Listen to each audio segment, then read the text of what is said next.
Ladies and gentlemen, welcome into this very special video. About a week ago now, Mr. Todd Howard released a bunch of information about Starfield. In doing so, he actually confirmed some rumour that we had about 9 months ago, which was actually posted on 4chan of all places, and it's shown a lot of things that Todd Howard hasn't said, but because there's some similarities, now we know the rest is very likely going to be true. And so let's dive deep into this leak. Apparently the game starts off with you choosing your location. You don't start at the same planet or same station every time. When you start a new game, it depends on various different things. And so when the person's saying that, they're probably alluding to, say for example, you start on a world where you own a home, but the home has a loan, which we know is one of the things that Starfield has in the game, and there's plenty of other different starting parks that you have associated with your character. Now the next thing is something that Todd Howard revealed last week with the update, and because this leak has this in it, this is one of the reasons why we know this is likely true, and that is that the spaceships within Starfield have 3 different weapon choices. You have missiles, lasers, and you have kinetic guns. Now of course we kind of knew that it was likely going to have ship customization, so that one's not a leak, but specifically he said, as on top of that, choose a base model of a ship, and from there you can swap out things like engines, weapons, cargo, and whatever else, as well as make cosmetic changes to the whole ship. So for example, that's changing the colour of your ship that Starfield in the trailer also shown about a week ago now.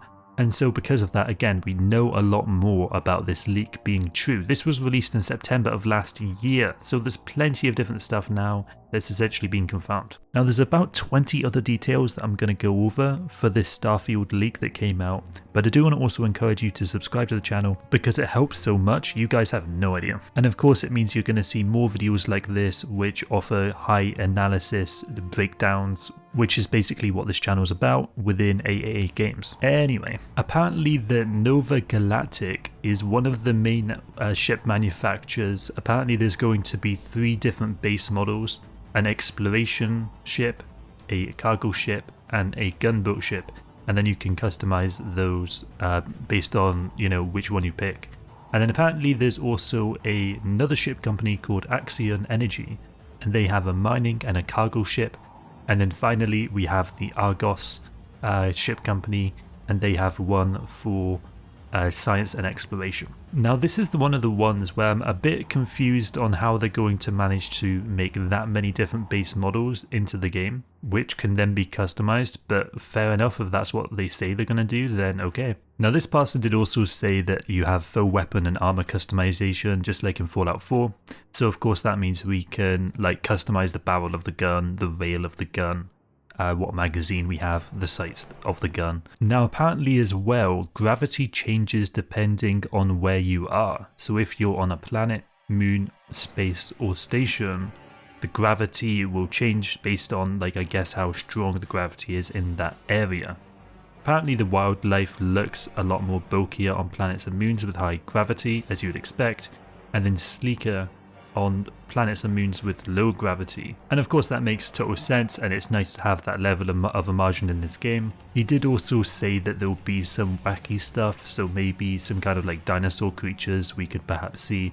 I can imagine now like going to a world in Starfield where there's like dinosaurs and like you are chased by a T-Rex or something. That would be pretty cool, and I hope that they put that in the game. Now apparently because gravity changes based on your location, you can now float around if you turn off gravity within your ship, and perhaps you can use that as a game mechanic in order to save, for example, fix something that you otherwise wouldn't be able to reach without turning off gravity.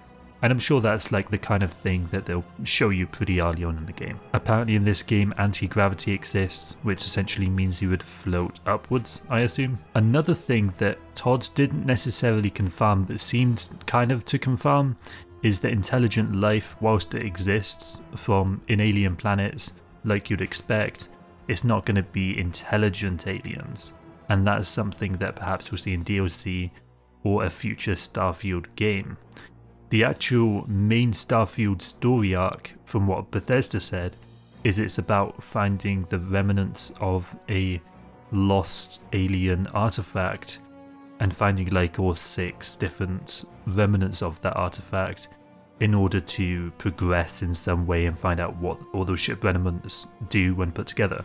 And so by that we can kind of confirm what he's leaking here, in that why would they be looking for alien remnants if intelligent aliens already existed within the Starfield universe? One of the leaks here is that the devs said that there's going to be 1,000 worlds within Starfield, but in this leak they say there'll be dozens, and so that doesn't exactly line up. But of course a lot can change between now and when this leak originally came out 9 months ago, so I'll give that a little bit of leeway. Another thing again they've shown is that each planet is, yes, bigger than Skyrim's map, of course.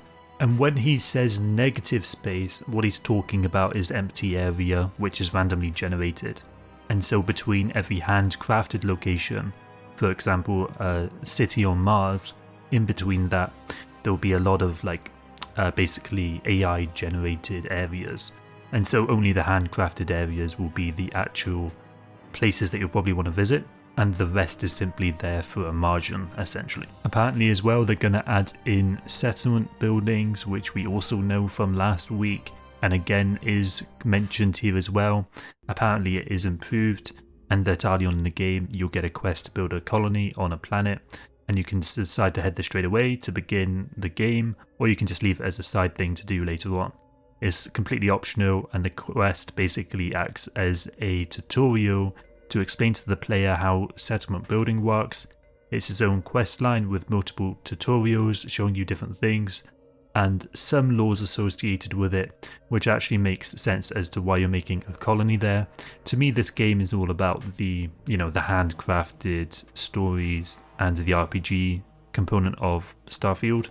So I'm not necessarily that invested in creating my own colony unless it's going to serve some purpose. With that being said, now this person does also say that apparently the reason you're building this colony is specifically to allow refugees into the colony, so it's a place for them to go once you rescue them or whatever. And so with that context, having a settlement, a colony for them to go to, I guess makes sense. If you can't send them to like a city like Mars for whatever reason, maybe they're outlaw, or that could be one example. Moving swiftly on, apparently ships that use warp tech to go from one place to another will have a different energy source than simply when you are manually flying your ship, which will use a combustion engine. I don't know if you guys remember, but in Star Trek there's like dilithium and warp cores and all of that, which sounds super cool. In this game apparently the reason that we can warp to different locations is based on a technology called the gravitation field loop array, and that's known as the warp drive in this game, so not necessarily the most creative of names, but fair enough, I'll let that go. Apparently this game is kind of cynical in that it says that Earth is pretty bad and in a bad place, and that's perhaps the lore reason as to why you wouldn't want to go there, I guess. Maybe everyone's trying to get out of Earth, and that's why all of these colonies are propping up over the system. It makes total sense as to why you wouldn't be able to land on Earth. Maybe, you can land on one location and it's boxed in a controlled area. I can understand that.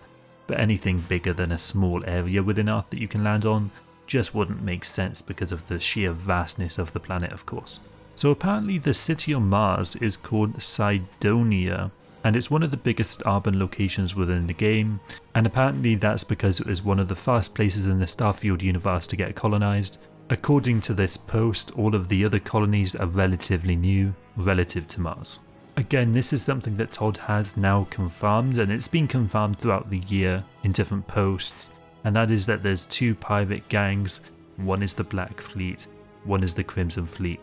What we haven't really had told yet, but this post does say, is that they're at war with each other, and you can join one to destroy the other, or you can go to war with both by joining the Vanguard, which is like an FBI police force that's tasked with taking down these pirate gangs. Apparently as well, there's also going to be other pirate groups, but they're not like something that you can specifically join, and they may not have a special name.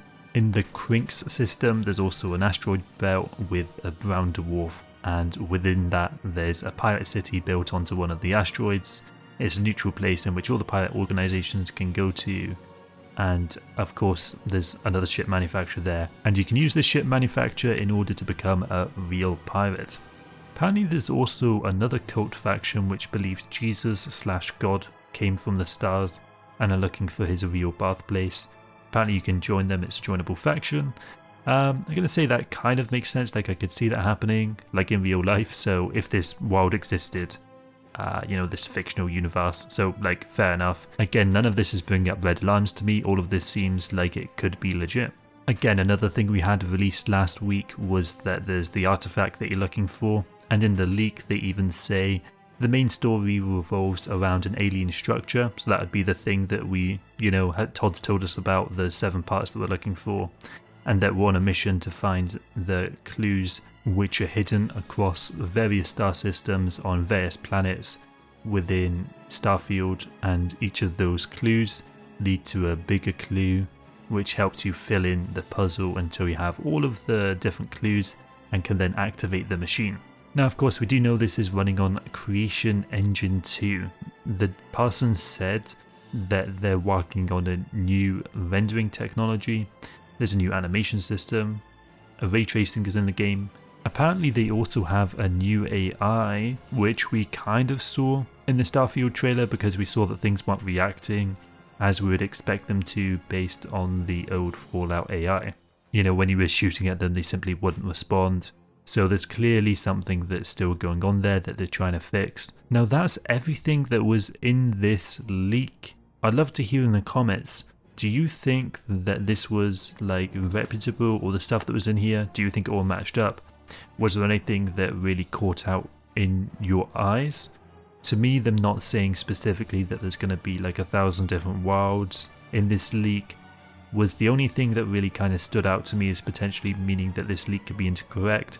But everything else seems like, to me, it's likely an actual leak. If you haven't already, I also encourage you to subscribe to the channel because I release plenty of Starfield videos. In fact, most of my videos are about Starfield. I do talk about other Bethesda games and other RPG games when they come out if they're good. So feel free to, again, subscribe to the channel. It helps a bunch too. So subscribe, comment if you've got any of your own thoughts. Like the video as always. Have a wonderful day. Thank you for watching. I'm out. GG. Bye bye.